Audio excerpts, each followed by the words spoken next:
Hello, it's Linda Ockwell-Jenner here again with another Conversations Within the Show. I have a wonderful guest on the show today. She's very inspirational. It's Dr. Lacey Pitre, who's a medical oncologist at Health Sciences North in Sudbury. So, hi, Lacey. Thank you so much for taking the time to appear on the show. I know you've just come straight from your clinic, so I appreciate your time tremendously. I'm so happy to be here with you, Linda. And I know you have some really interesting questions, and so I am absolutely ready when you are. A little bit of a brief background about myself. So I'm a medical oncologist. So medical oncologists are the types of cancer doctors that really talk about using medications. So whether that be pills or IV medications, with the goal of keeping cancer away. And if the cancer comes back and we're not able to cure it, the goal is to keep the cancer at bay for as long as possible to improve someone's quality of life and hopefully prolong their life meaningfully, but also focusing on quality of life. My interests are lung cancer and breast cancer specifically. And the reason why I decided to become a medical oncologist is because my own mom had breast cancer when I was in high school, and she did chemotherapy and Herceptin and radiation and all of those things. And I just thought the cancer center and the doctors that work here were amazing. And so that's sort of what inspired me to move forward with this career. And I'm happy to say that my mom is healthy, well, and she's actually traveling in Croatia right now, just enjoying time with her sisters. So that is lovely, because I know we're all working towards a world with no breast cancer, and that is what I pray for. As you know, I'm a 2-time breast cancer person, and one of the reasons I wanted to speak to you is my daughter has, been diagnosed with breast cancer. So many people ask us questions, so you're the expert, so I will pass on those questions to you. Very interested in finding out more about stage 4 breast cancer, when the primary breast cancer spreads to certain parts of the body, and that's when it metastasizes. Is that correct? And so I tend to call it secondary breast cancer, because that way more people seem to ask me questions about it. So my first question is, do you explain to your patients about the possibility of stage 4 breast cancer happening? So if so, how do you explain to your patients? yeah, that's a great question. So generally, every breast cancer patient is given a 1-hour consultation with a medical oncologist when they're initially diagnosed. And so the process works in you generally either feel something, or your mammogram is abnormal, or one of your tests are abnormal. You get a biopsy. The biopsy confirms breast cancer. And then generally decisions are made with a breast surgeon. And so the majority of our patients have had surgery before they meet us. Okay. So I'm going to focus a little bit on that element of things. It's a whole different conversation if the cancer is very large, or if it's spread locally into the lymph nodes. Then we have a completely different conversation about how to treat patients. But for the purposes of this conversation, the patient has been diagnosed with breast cancer via a biopsy, and then they've seen a surgeon, they've had the breast cancer removed, and then they're in our office and we're talking about what comes next. The first thing is that patients are frequently very confused about why they're meeting with me, because they think my breast cancer has been removed surgically, and then now that means the breast cancer is gone. So why would I need to go to the cancer center? Okay, and that's the crux of the question that needs to be answered when you come to the cancer center after your cancer has been removed. Why are you here? Okay. You're meeting generally with 2 different doctors. The first type of doctor is the radiation doctor. Their job is to do everything possible to keep the breast cancer from coming back in the breast or the armpit itself. Okay? So they're singularly focused on whether or not they can prevent the cancer from coming back in the breast. And they make decisions about whether or not you need radiation, based on whether you've had a mastectomy, so whether the entire breast is gone, whether or not you've removed lymph nodes from your armpit, and whether there is any cancer found in those lymph nodes. Okay, so ultimately, you can have a perfect surgery, and you would have a lumpectomy with a perfect surgery, and even with a perfect surgery, the cancer may still come back in the breast itself because it's hiding inside the tissue of the breast. And so that conversation is rational and reasonable. It makes sense. There may still be cancer left in the breast. I'm going to have a conversation about having radiation to make sure that all of the little bits of cancer have been killed so the cancer does not come back there. Okay. The conversation that you have with me is different. I care about whether the breast cancer comes back in the breast, but I'm also worried that there have been little bits of cancer that have escaped the primary site in the breast before you had surgery. Sometimes those cancer cells can escape via the arteries, the veins, or little tubes called lymph. Okay? They can escape the breast and they can be circulating or swimming in the bloodstream. Okay? And they are almost impossible to detect in 2024. Many oncologists believe that in the future, we will have something called circulating tumor DNA or circulating tumor cells, where we can do a test to understand if there happens to be any residual breast cancer cells that are still swimming in someone's body. Okay. But that technology is not available yet. Okay. So what happens is when you come into my clinic, I have to do two important things.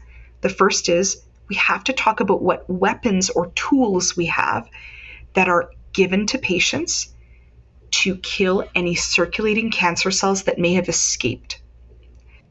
And the second part is I need to discuss with the patient the risk that those circulating cancer cells, if they are there, the chances that they will stop somewhere else in the body, like the liver, the lungs, the bone, or the brain, and make a new colony of breast cancer. And if that happens, and if the colony of breast cancer is big enough to see on one of our staging investigations, then that means that it is stage 4 or metastatic breast cancer. And that's what every element of cancer care in breast cancer is aimed to prevent. So any patient on tamoxifen, letrozole, Herceptin, or chemo after they've had surgery, the entire point of those treatments is to mop up or kill any remaining cancer cells that may be circulating in a patient's bloodstream to prevent them from developing cancer of the breast that is somewhere like the bones, the liver, the brain. Can I ask a question? In some cases, if the patient has a gene, I know there's some well-known genes. In the case of a gene called ATM, which is mutated, would that mean that you would not give radiation treatment to that patient? Yeah, so this is where treating breast cancer becomes really complicated, and this is why trying to oversimplify treatment of breast cancer runs into pitfalls. So there are certain genes that we know more and less about. So we know quite a bit about BRCA genes.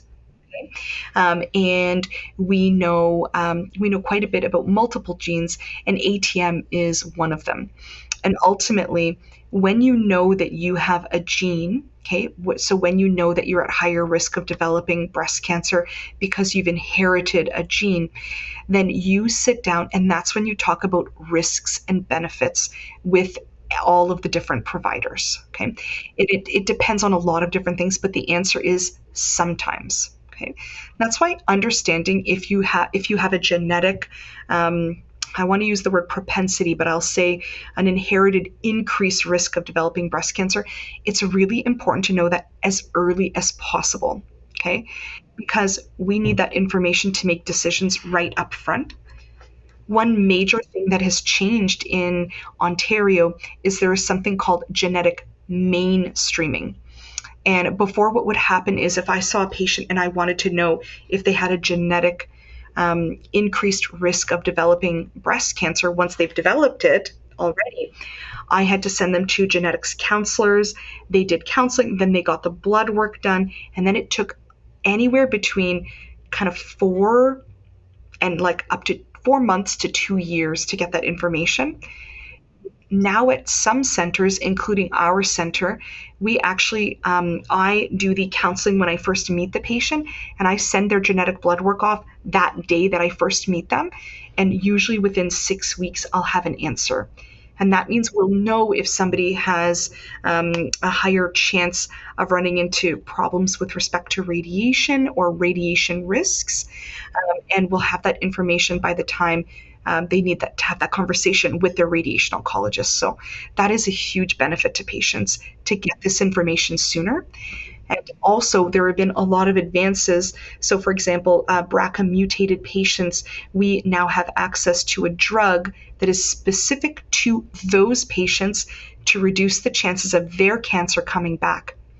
And so these are really important pieces in it. And it's helping to answer a question that I know you're going to ask me later, which is what kind of research do we do into preventing breast cancer from developing, into metastatic or stage 4 disease? And the answer is every single clinical trial, every single study that looks at any drugs in breast cancer after a patient has had their initial surgery, that is exactly the question it's asking. Well, I mean, it is wonderful that you actually take all the time to do the things you do. I think that's fantastic. I think we're getting the best of care, and it must be very difficult for you as well because you want to help every patient possible. So if someone is diagnosed with MBC, does early detection, do we know if it is detected early, if that patient can manage their treatment for longer and live longer? Because there doesn't seem to be any information on everybody's different. We've all got different bodies and genes and stuff. So do we know yet if you catch the MBC early, that you've got a better chance of surviving for many years, or is that part of the research? Yeah, so you're bringing up a really commonly asked question, okay? And I'll give you two scenarios to explain, okay? When a colon cancer patient gets their colon cancer removed, okay, afterwards they get a blood test called CEA every 3 to 6 months for multiple years. They get a CAT scan every 6 months for multiple years, and they get a colonoscopy to look for a new primary colon cancer or recurrence locally every X number of years, depending on what they found on the first one and the last one. And so when you're a colon cancer patient, it's very easy when somebody asks you, is there any evidence that your cancer is back? You would say, well, my last appointment was within 6 months. My blood test was okay. My CAT scan looked good. My colonoscopy looked good. So I'm doing just fine. And breast cancer patients don't get that. They don't get that reassurance. They don't get that feedback. They don't get those tests done. And frequently they'll come in and say, like, what the heck, doc? Like, why aren't you testing me? Why aren't you looking? Okay. And it has everything to do with an ability to make a difference. Okay. And I'm gonna remind you that a lot of the studies that I'm gonna tell you about right now were done a long time ago. Okay. But basically, colon cancer is predictable, and it seems to run and change and move through the veins themselves. What will happen is if you have a colon cancer, the most likely spot that colon cancer is going to metastasize or develop into stage 4 disease is in the liver. And it's infrequent that it goes to other places before the liver. It happens, but it's infrequent. What happens is they did a study where they said, hey, if we find that colon cancer in the liver when it's just one spot or a few spots or only in one area, can we do surgery on the liver, and can we potentially still cure this patient? The answer is yes. Okay. Only because it's colon cancer, only because it tends to only go to the liver, and first, and only because the liver is a remarkable organ that we can take big pieces out of it and it will still work, and it will still allow a patient to be alive. Okay? Breast cancer does not grow and move like that. It moves differently, and we don't fully understand why. But the majority of the times when we catch breast cancer, it has already widely moved because it seems to travel in the blood quickly, and it seems to move to many parts of the body, and it doesn't have a predictable mechanism of spread. Okay? And so what happens is by the time it's large enough to be seen in one of the organs, almost always it has spread to multiple other pieces. And so a good example would be, you have breast cancer and you see breast cancer in the bone, let's say the bone, the sternum, the breastbone. And you say, well, I only see it there. But if you had, the most advanced imaging in the entire world, you might find that it spread to multiple bones at the same time. Okay. The other piece is that if breast cancer spreads to a bone, it's not like we can cut off an arm, right? And so you wouldn't cut off if it was in the bone in the upper arm, you wouldn't cut off the arm because you know that this cancer has spread through the body in the bloodstream, and you know that it hasn't just spread to that one arm bone. Okay. So because there's no logical time to intervene, so in colon cancer, if it's only moved to the liver, you can cut it out and you can save that patient's life potentially. With breast cancer, there's no logical point to intervene. And so what we traditionally think of is that if we are doing testing every 3 months, we might catch a breast cancer earlier if it's metastasized. The only thing we've really accomplished is telling somebody 3 months earlier that they have stage 4 or incurable breast cancer. Okay. And so the kind of surveillance elements of things we don't do as aggressively and as often. But every patient is really encouraged to talk to their oncologist about how they want to do surveillance. Okay. So in my clinic, I don't routinely do investigations for patients like bone scans, ultrasounds of the liver, chest x-rays, PET scans, or CAT scans. I don't routinely do those imaging investigations because I know that it's not going to allow me to intervene to cure the problem. However, all of my patients know that if they are having new symptoms, new headaches, new shortness of breath, new cough, new belly pain on the right side, or new bony pain in the back, upper arm, or upper legs, they know that they don't need to wait for my next visit with them. They can call in, let me know that they're worried about something, and we would pursue investigations to understand if we were dealing with stage 4 breast cancer, so that I can either reassure them that it is not the case and they can go back to normal life, or we can investigate and understand that there is breast cancer there, and then the nature of the treatment changes. I think the answer to my question was, even if someone finds their breast cancer early from the primary breast cancer, let's imagine it spread to the liver and or the bones. Even if the tumours are very small and they caught it early, there is still no guarantee that they will live any longer than somebody who...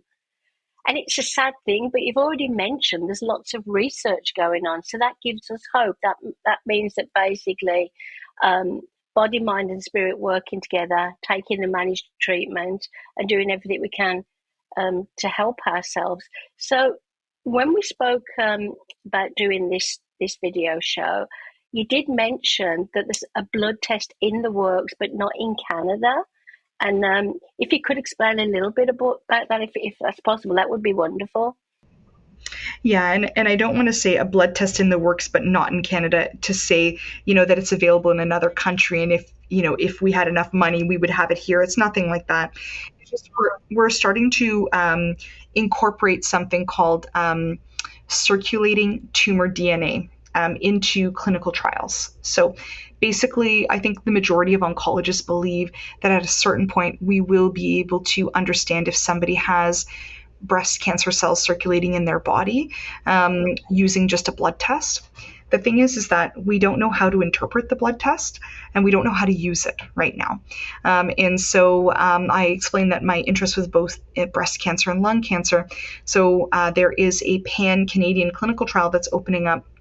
And the crux of the clinical trial is to give people a certain treatment and then to understand if they have circulating tumor DNA for their lung cancer in their bloodstream, and then using that information to change how we give treatment, the next step of treatment. Okay. Yeah, and so it's exciting stuff, right? And so the ultimately, though, although we may be in the process of developing the technology to test for cancer in the bloodstream, we still don't know how to interpret those results. And the only way to understand how to interpret those results is to have many patients involved in clinical trials. And so if there was one thing that I would hope that every person and every patient would think about when they have a new cancer diagnosis, after of course thinking about themselves, which is critical, is are there any clinical trials available for me? Can I do anything to further the knowledge that we have about how to prevent breast cancer from happening in the first place? If somebody does develop breast cancer, how to make sure that it doesn't come back somewhere else, like the liver, the lungs, or the bones. And if it does come back in the liver, the lungs, or the bones, how do we make sure that people live the longest amount of time feeling the best they can? And that's really the focus of all of the research that we do in breast cancer. You've explained it so well, and I understand it's very, very difficult, and it must be very frustrating and in some ways upsetting for you guys to be working so hard with the researchers and everybody else and still come to a brick wall kind of deal. How do you, I'm going to turn it over to you now in a sense, in that, how do you cope with this? I mean, you've got to leave it at work, haven't you? You can't take it home with you. I really, really hope that in 15 years, I'm going to look back at what I do right now and think, oh my God, we were barbarians. We knew nothing. Because that's what we really, really hope for. I get a lot of joy when I have a patient. Let's say they have stage 4 breast cancer, so we can't cure their breast cancer. And, when we first talk about this, I say, there are drugs on the horizon. There are treatments that will help you. And they live long enough and well enough to get access to those drugs in Canada. And so there are don't get me wrong, there are many frustrations around being a breast cancer doctor. I want the new drug today. I want it yesterday.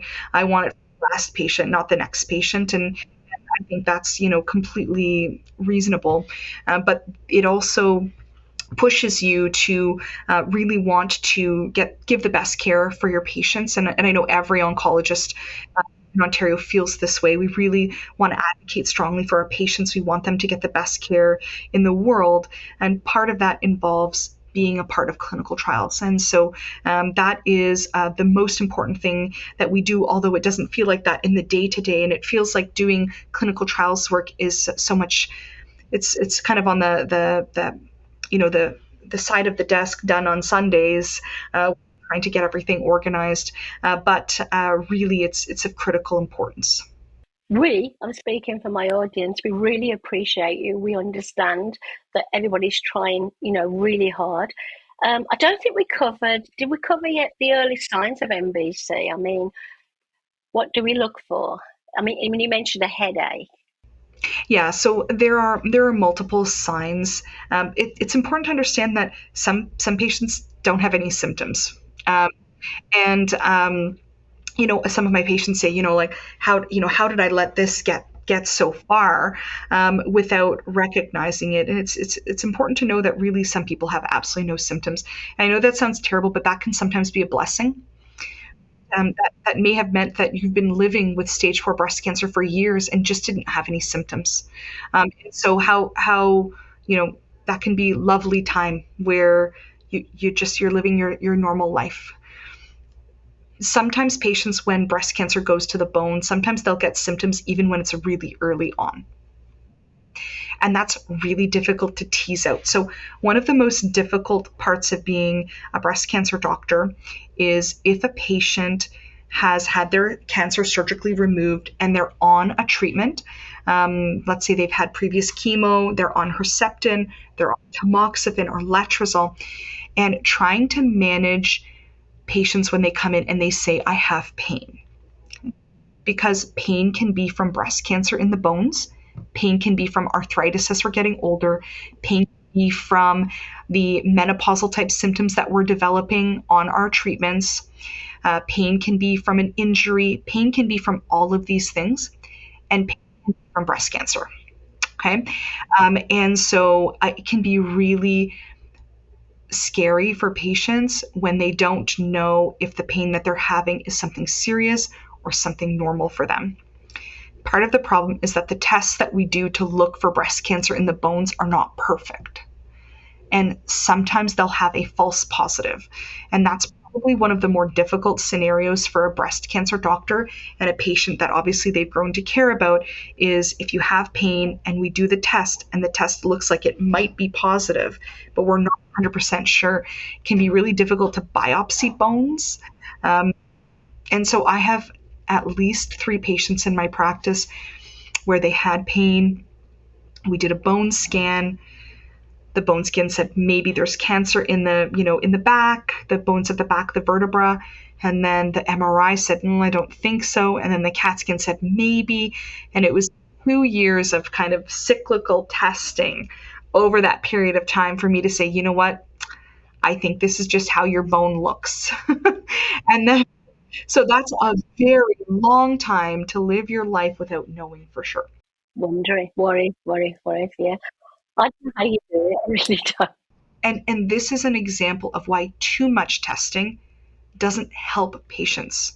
Because if I had just said, you know what, I think it's arthritis, just keep on living your life, they would have spent 2 years being like, I've got a little bit of arthritis and I feel fine. And instead they spent 2 years wondering every day if they had cancer in the bones and that it was incurable. And this is why there's can be a trap to do too much testing. It can actually do the opposite of what we hope, which is we want to do testing to reassure patients you're fine, you don't have any cancer in your body that we can see.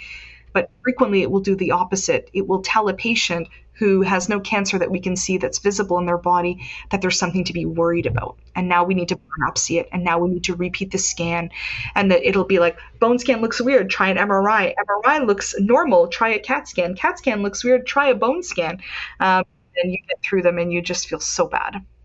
And this is the question I've been asked in particular because of our daughter. Why didn't she have a full body scan before? Well, why have one before? It's a bit like mammograms. You can't just keep having mammograms just in case you think you might have a problem because it's not good for you. So it sounds to me very sensible the way you've explained it. So I guess my last question is, how is it determined? I don't know whether we're touching on what you've just mentioned. How is it determined who gets a CT and bone scan with a primary breast cancer diagnosis? So that's when you're first diagnosed with breast cancer. Is it based on the stage of the cancer, the grade, the family history? And is it province specific or across Canada? So I don't know whether that's what you just touched on, but... Well, you know what? Let me answer that properly. Okay. So ultimately, it depends on all of those things. And that is what makes it so complicated.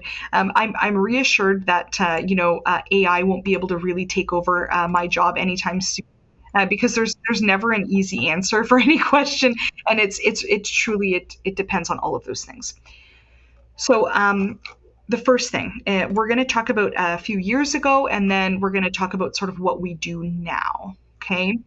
And so ultimately, I would say that Cancer Care Ontario, okay, which was the old sort of provincial organization that helps organize how we treat cancer in Ontario, they had some guidelines that we would generally follow. And it was, if somebody has a stage 1 breast cancer, so caught very early, quite small, then in general, unless they have any symptoms that we're worried about, we didn't really proceed with any testing.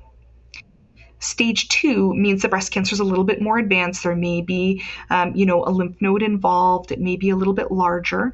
And in those patients, we frequently did a bone scan. And that's because the most common place that breast cancer metastasizes to or moves to are the bones. Now, that's specific to estrogen positive breast cancers. The majority of estrogen positive breast cancers, that's where they like to come back, is the bones.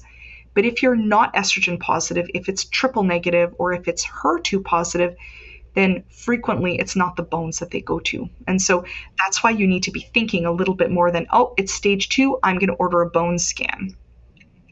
If it's stage 2, but it's triple negative or HER2 positive, you need to think a little bit more around what you need to do safely.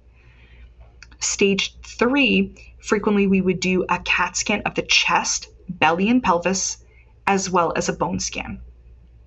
Okay? And stage 4, we would generally do all of those things. And if a patient has symptoms like headache, nausea that's unexplained, falls, feeling dizzy, we might consider adding a CAT scan of the brain. Okay? So that's what we used to do before. And then now we have access to PET scans, and the people who have access to PET scans, it changes, and it's basically outlined by the province. They use research and studies to understand who would benefit from a PET scan, and then they open that up for those patients. So PET scans are what people would commonly refer to as a full body scan. Okay. And that's basically, it looks everywhere. It doesn't do a great job examining the brain for brain metastases. It can sometimes help us, but it's not the best. But essentially now, if you're a stage 2B or a stage 3 breast cancer, we would do a PET scan before we start you on treatment. Okay, that's good to know. If the breast cancer came back locally in the armpit or the breast, you would also qualify for a PET scan to understand if it's spread anywhere else.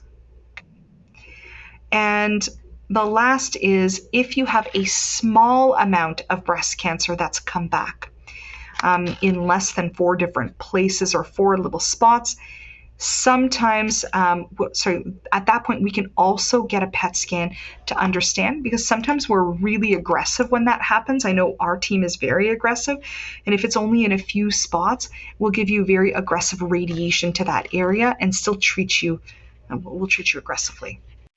And does that include the patients who do have a mutated gene? Yeah.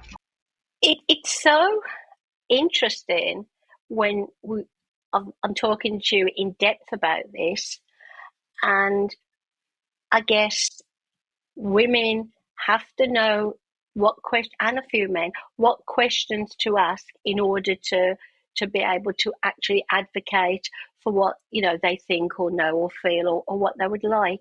And I know that every possible person who is a doctor, a nurse, whatever, a health professional, is doing the best. But basically, I think what I'd like to do, and this is why I asked you to be part of this show, is to share more conversations like this with the people who don't know.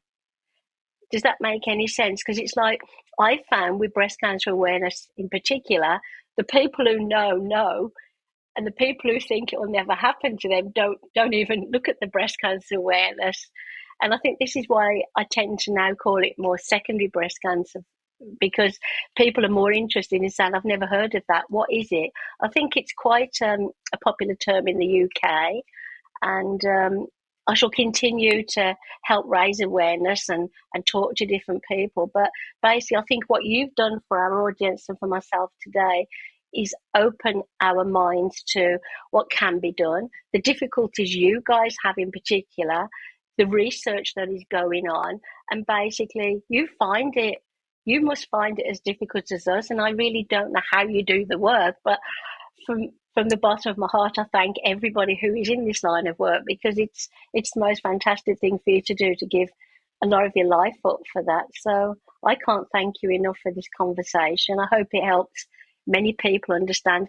There are women who say, well, why didn't I know? Or how could I know? Or what did I do wrong? And they haven't done anything wrong, have they? None of us have done anything wrong. It's just the way the cookie crumbles, unfortunately. Yeah, it can be terrible bad luck. I would definitely say that it's really there are some great resources for patients that are available through Cancer Care Ontario, through multiple of the both federal and provincial levels. If you Google, what questions should I ask when I see my breast oncologist, there are some amazing resources that come up. What happens is that it can be very daunting when you first walk in and meet with an oncologist. It can be very scary, and frequently things happen really quickly. The conversations are they happen very fast. It's hard to remember what happened. So it's important, I think. A few things is, number one, to bring somebody with you. um, you can't, if you ask the oncologist, can I have my son, my daughter, my friend on the phone? Can I record the part of the conversation where you're explaining things to me so I can listen to it again later? Can you write things down for me? Can you give me the resources to walk out of here with? These are all really important things. And we feel overwhelmed and scared, and we don't want to waste anybody's time when we're a patient. But these are really important conversations to have. And I'll frequently, I spend the entire hour with my patient. And then the next time I see them, or a time after, I'll say, why are you on this medication? Why are you on tamoxifen? And they say, I don't really know, doc. You told me to take it. And I said, okay. And so, and it's just because, when we're in that flight or fight response, when we're anxious and we're seeing the doctor for the first time, I think a lot of that information just comes in one ear and it just goes straight out the other. And so the way that our cancer system is designed is, the first visit, we've got lots of time with you. But the second visit, we have 15 minutes. And the third visit, we have 15 minutes. And those are sometimes the visits where you say, but wait, I have more questions. And so it's really important to not let a visit just, go, go, go, go, go. And then the doctor's out of the room. You say, hey, I have these questions. And doctors, I know this, every doctor who treats breast cancer wants their patients to understand. But there are a lot of time pressures. And so if you don't say, hey, I need to understand this better. And also write the questions down, because we tend to forget. What I think is remarkable is, when I was tested for any genes 20 odd years ago, 23 years ago, I had no signs of any genes. So we've come a long way, any known genes. We've come a long way, because only a couple of years ago I was genetically tested again, and that's when I found out I had the mutated ATM gene. So I know the research is working. I know everybody's doing the best. But when it's a family member who's going through it, it's heartbreaking. So the purpose of this, as I say, is not just to help me understand better, but to help the audience understand better. And sometimes we blame our doctors. Sometimes we think, why couldn't they have found it? And we shouldn't. But I think that's just the anger coming out, isn't it? But in this case, I think everything is being done for a cure for breast cancer, because if you find a cure for breast cancer, then there won't be any secondary or MBC breast cancer. So that is what we're all hoping for. So again, I thank you for your time. I know you're very, very busy, and just have a wonderful rest of the day. Thank you so much.